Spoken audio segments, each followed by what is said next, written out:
William Faulkner, born in 1897 in New Albany, Mississippi, remains one of America's most significant writers. His impact on the craft underscored by a Nobel Prize in Literature in 1949. Initially panned by American critics as, well, a sensationalistic regional writer, his gritty tales about race, class, and gender in a complex southern United States were first embraced in Europe. But in time, Faulkner also won accolades back in his home country, then globally, earning him not only his Nobel Prize, but 2 Pulitzer Prizes, and even a screenwriting career in Hollywood. Faulkner grew up in Mississippi, awash with the complexities of Southern life. His family had deep roots in the region, so their outlook and history naturally influenced his stories. William's great-grandfather had been a Confederate colonel. This legacy, bound up in both national conflict and personal honor, shaped Faulkner's view of a traditional Southern man's identity. He joined the Royal Canadian Air Force just before World War I ended, then watched the Great Depression unfold, events that influenced his thematic choices. Although he briefly attended the University of Mississippi, he soon dropped out to instead pursue writing, and referencing his military service, produced the novel Soldier's Pay in 1926. He transitioned into full-time writing at the outset of the 1930s, producing several significant works during this decade, most notably The Sound and the Fury, and As I Lay Dying. Both novels showcased his impressive skill set, with innovative narrative techniques, deep insights into human psychology, and a writing style unafraid to boldly break traditional molds. Experimenting with stream of consciousness and multiple perspectives, Faulkner went on to produce numerous novels, short stories, and screenplays, all with both conviction and daring. Published in 1929, The Sound and the Fury explored the decline of the Compson family through multiple narrators, applying diverse perspectives to the same people and events. This structure enhanced the emotional depth of the story and allowed readers to experience time in a non-linear fashion, which Faulkner used skillfully to intensify the characters' turmoil. His next seminal work, As I Lay Dying, appeared in 1930.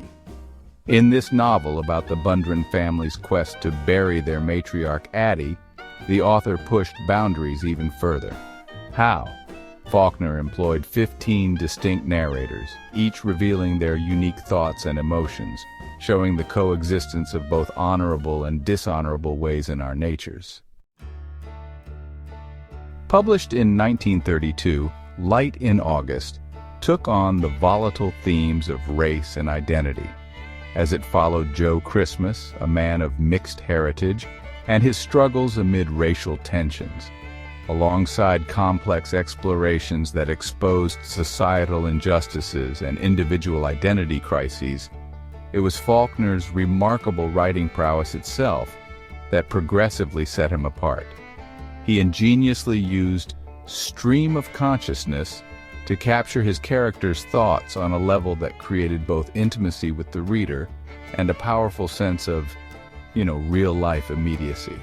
His masterful control of multiple narratives went beyond simply including them for variety, or as an interesting writing gimmick. Faulkner wielded them uniquely to enhance the actual plots. Rich symbolism also pervaded his work, underscoring themes and provoking deep discussion. His tales of the decaying South evoked the era's much wider decline of traditional social values. Also, Faulkner crafted vivid imagery and used complex sentence structures, his intricate narratives captivating readers, further drawing them into his characters' complex psyches. Finally, he pioneered the subgenre of cultural reflection by ingeniously designing a special, long-form lens through which future generations could examine Southern culture and history.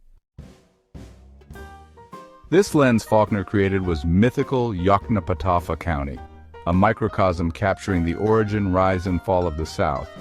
From his early novel Sartoris to his life's final work.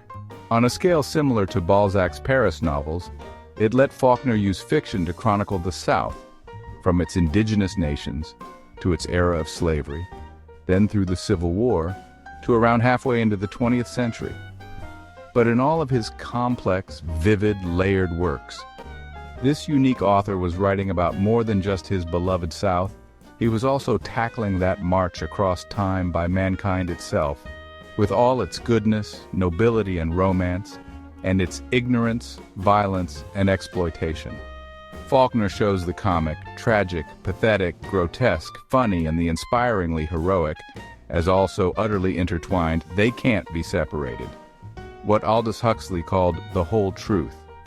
Thus, his tales are relevant even today, with their insightful portrayals of social disparities and race relations. Their observations throw as much light on contemporary issues as on those from the author's own lifetime. His savvy redefinition of narrative structure and groundbreaking experiments with stream of consciousness have inspired generations of authors to push the boundaries of narrative. Have you read any William Faulkner stories, maybe seen cinematic adaptations of them?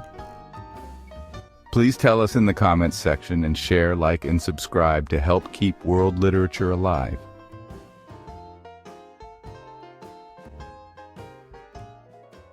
While Faulkner was at first handicapped by the label regional writer, he was also inspired by the earlier success of the most famous American regionalist of all, who awaits you in episode 34.